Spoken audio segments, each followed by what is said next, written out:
स्वागत है आपका यूट्यूब चैनल पे। आज हम सुंदरकांड का पाठ शुरू करने जा रहे हैं। तो सुंदरकांड का प्रथम श्लोक। शांतम शाश्वत प्रमेय मंगम निर्वाण शांति प्रदम ब्रह्मा शंभु फणिंद्र सेव्य मनीषम वेदांत वेद्यम विभुम रामाख्यम जगदीश्वरम सुरगुरु माया मनुष्यम हरि वंदे हम करुणाकरम रघुवरम भूपाल चूड़ामणिम। अर्थ है शांत सनातन अप्रेमेय निष्पाप मोक्ष रूप परम शांति देने वाले ब्रह्मा शंभु और शेष जी से निरंतर सेवित वेदांत के द्वारा जानने योग्य सर्वव्यापक देवताओं में सबसे बड़े माया से मनुष्य रूप में दिखने वाले समस्त पापों को हरने वाले करुणा की खान रघुकुल में श्रेष्ठ तथा राजाओं के शिरोमणि राम कहलाने वाले जगदीश्वर की मैं वंदना करता हूँ। नान्या स्पृहा रघुपते हृदय स्मृतिये सत्यम वदामि च भवान खिलांतरात्मा भक्तिम प्रयच्छ रघुपुंगव निर्भराम में कामादिदोष रहितम कुरु मानसम च। हे रघुनाथ जी, मैं सत्य कहता हूँ और फिर आप सबके अंतरात्मा ही है कि मेरे हृदय में दूसरी कोई इच्छा नहीं है। हे रघुकुल श्रेष्ठ, मुझे अपनी निर्भरा पूर्ण भक्ति दीजिए और मेरे मन को काम आदि दोषों से रहित कीजिए। अतुलित बल धामम हेम शैलाभ देहम दनुजवन कृशानुम ज्ञानी नाम गण्यम सकल गुण निधानम वानराण मधीशम रघुपति प्रिय भक्तम वात जातम नमामि।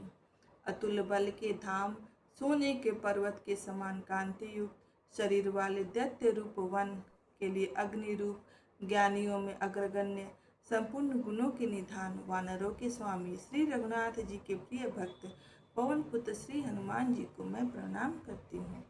जामवंत के वचन सुहाए, सुन हनुमंत हृदय अति भाए, तब लगी में ही पर क्यों तुम भाई, सही दुख कंद मूल फल खाए।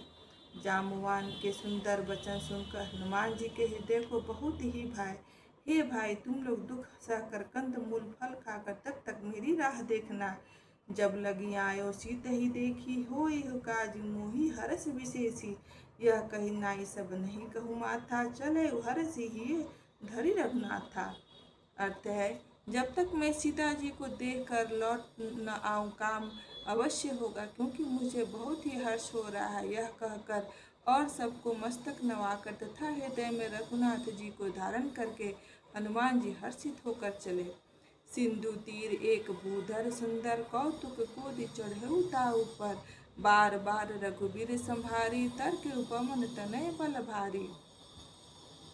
समुद्र के तीर पर एक सुंदर पर्वत था। हनुमान जी खेल से ही कूद कर उसके ऊपर जा चढ़े और बार बार श्री रघुवीर का स्मरण करके अत्यंत बलवान हनुमान जी उस पर बड़े वेग से उछले। जे ही गिरि चरण दे हनुमंता, चले सोगा पाताल तुरंता, जिमि अमोघ रघुपति कर बाना, एहि भांति चले हनुमाना। जिस पर्वत पर हनुमान जी पैर रख कर चले, वह तुरंत ही पाताल में धंस गया। जैसे श्री रघुनाथ जी का मोघ बाढ़ चलता है, उसी तरह हनुमान जी चले। जल निधि रघुपति दूत विचारी, तय मैनाक हुई श्रम भारी। समुद्र ने उन्हें रघुनाथ जी का दूत समझकर मैनाक पर्वत से कहा कि हे मैनाक, तुम इनकी थकावट दूर करने वाले हो, अर्थात अपने ऊपर इन्हें विश्राम दो।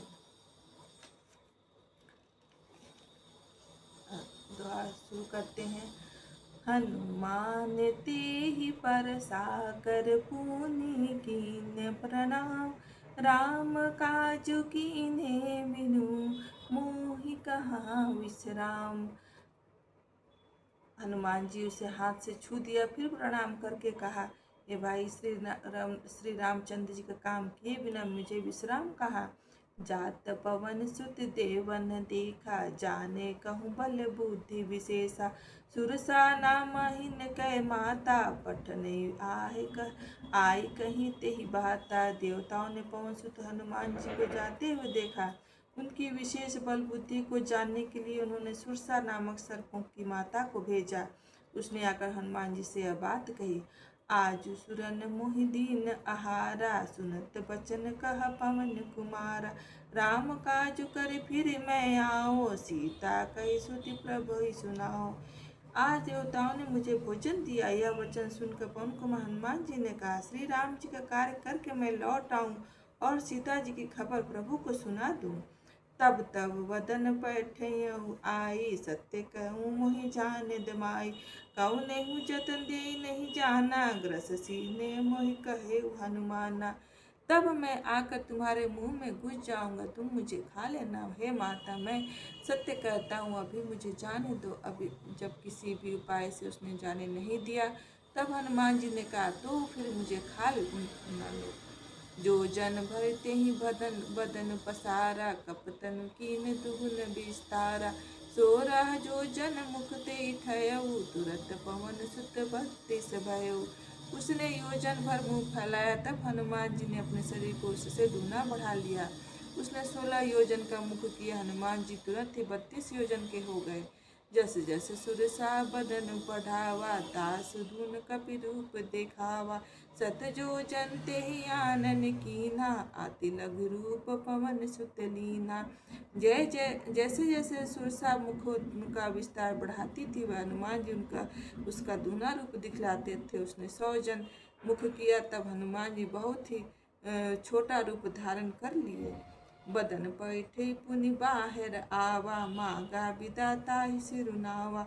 मोहि सुरन जेहि लागी पठावा, बुद्ध बल मर मुँह तोर मैं पावा। और वे उसके मुख से घुसकर फिर बाहर निकल आए और जिस सिर नवा कर विदा मांगने लगे।